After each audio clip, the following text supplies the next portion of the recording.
I'm Ward here at LearnTheHarmonica.com. Welcome to Blues Harmonica for Beginners Lesson 2. In this series, I'm teaching you some of the fundamentals of playing blues harmonica from absolute basics onwards. These ideas are taken from a premium course that I have available to buy, and there's a link in the description to that, as well as a link to my backing tracks album as well. So in this video, we're going to learn some cool blues licks that you actually heard me playing at the start of this video. Music is a language, and in order to speak a language, we need to know phrases. So in music, we call a phrase a lick, and that's just a collection of notes that are put together into something that sounds really cool. But in order to play those licks, we first need to play single notes. In language terms, they are our single words that we then combine to make sentences and phrases. So in order to play single notes, we need to work out how to make our mouth the right shape to get one individual note on the harmonica. So I'm going to suggest today that you try lip pursing, sometimes called puckering as well. And the reason it's called those things is because it's about narrowing your mouth down to a shape that will just get one hole. So if I take the 4 draw or the 4 blow on my C diatonic harmonica, I am shaping my mouth like that. And I do have a more in-depth video on getting single notes, which you can check out. I'll put a link in the description if I remember. If I don't, let me know in the comments and I can add it. But we're going to try and narrow those down because the licks that we're playing today are going to be different from the things we played in Lesson 1. So in Lesson 1 we played more chordal, multiple notes.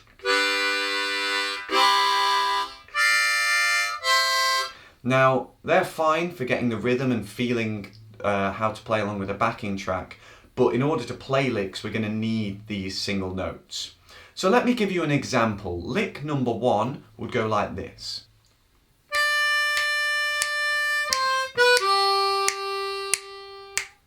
Okay, so that's very different from where you're not getting the single notes. So what we're aiming for is a 4 draw, and then a 4 blow, and then a 3 draw, and then a 2 draw. So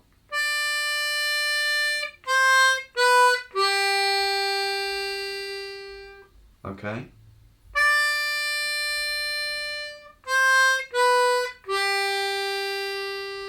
And I think if you're a complete beginner, you want to take this really slowly and try to have the approach that you won't move on to the next note until you've got the current note right. So if you're hearing,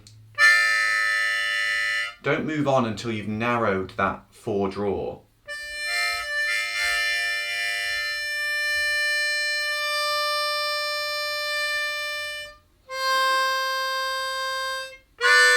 Oh, I'm not getting that 3 draw.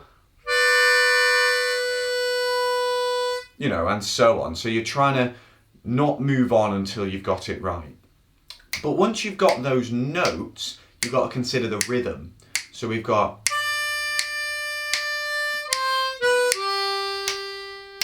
so that first note is lasting for 3 beats.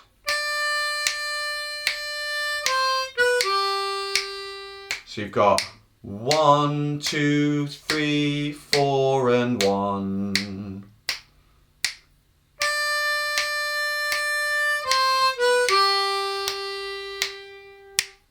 Okay, and that is line A. So line B goes like this.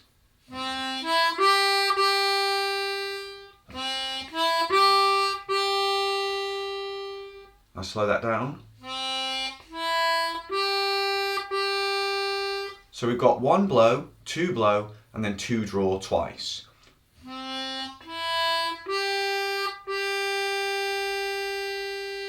Now at this point I just want to mention that you could play the 3 blow instead of the 2 draw with any of these licks, with any lick ever. You can use the 2 draw and the 3 blow interchangeably. There are some advantages in terms of tone to the 2-draw sometimes, but the 3-blow is actually the same note. I am going to talk in a later video about some problems with playing the 2-draw. You might be finding the 2-draw difficult, but it is a useful note to have, so I do recommend working at it. We'll get into problems with it later. Okay, so our rhythm for lick B is 1 and 2 and...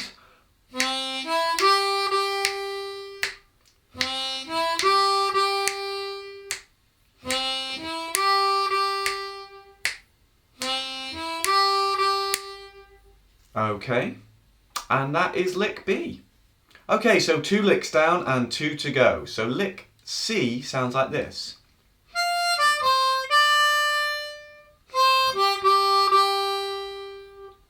So we have got 5 draw, 4 draw, 4 blow and 4 draw. That's our first half, and then 4 blow, 3 blow and 2 draw twice. So we're actually using that interchangeableness of 3 blow and 2 draw here, because I'm playing the 3 blow, and the reason I'm playing it is because we're moving down the instrument. It's easier for me to get that 3 blow and then go to the 2 draw than it is to jump from the 4 blow to the 2 draw straight away. So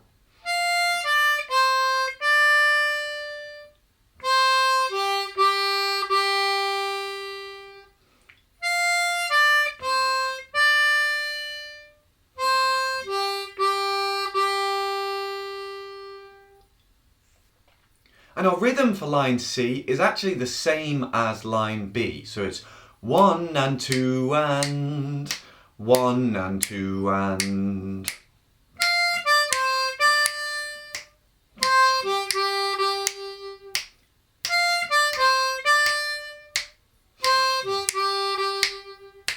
Okay, let's get on to line D. Okay, so line D sounds like this.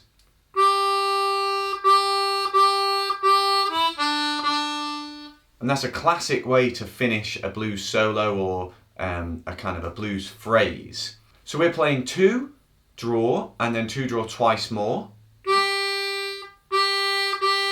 And then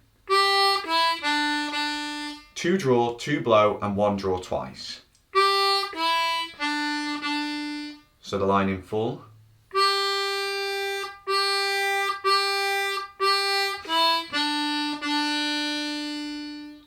And our rhythm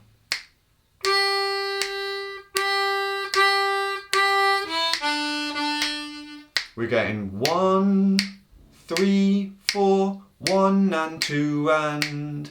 So that second half, 1 and 2 and, is the same as lines B and C. 1 and 2 and. But the first half, we're going 1, 3, 4. Okay, and put that together.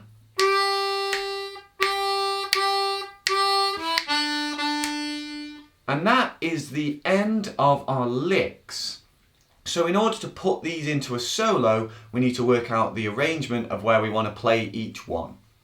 So to make these fit a standard 12-bar blues backing track, we're going to play line A twice, and then we'll play B twice, then we'll play A once, and then we'll play C, and then we'll play D. And that will give us the right structure to play over the same backing track that we used in lesson 1. Classic, standard kind of blues shuffle backing track. So, if you feel up to it, if you feel comfortable, then let's get on to playing it along with the backing track. I'll have the tab on the screen so you'll know how many of each line to play, and you can just play along with me if you feel ready. 1, 2, 3, 4.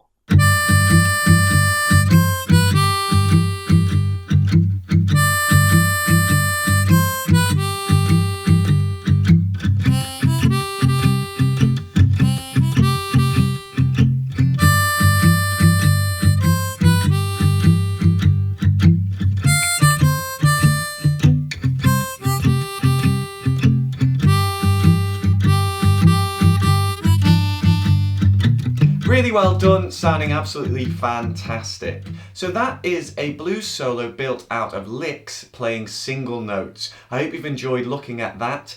If you'd like step-by-step lessons, learning all the important techniques for playing blues harmonica, then check out my premium course in the link beneath this video. And you can also get hold of my backing tracks album by checking the link as well. I will be back soon. If you've enjoyed this video, please click like and subscribe to my channel for free harmonica lessons every week. The next video in this series is going to look at warbles, which are a really cool technique like this. I hope to see you for that lesson. Until then, good luck with your practice. Cheers.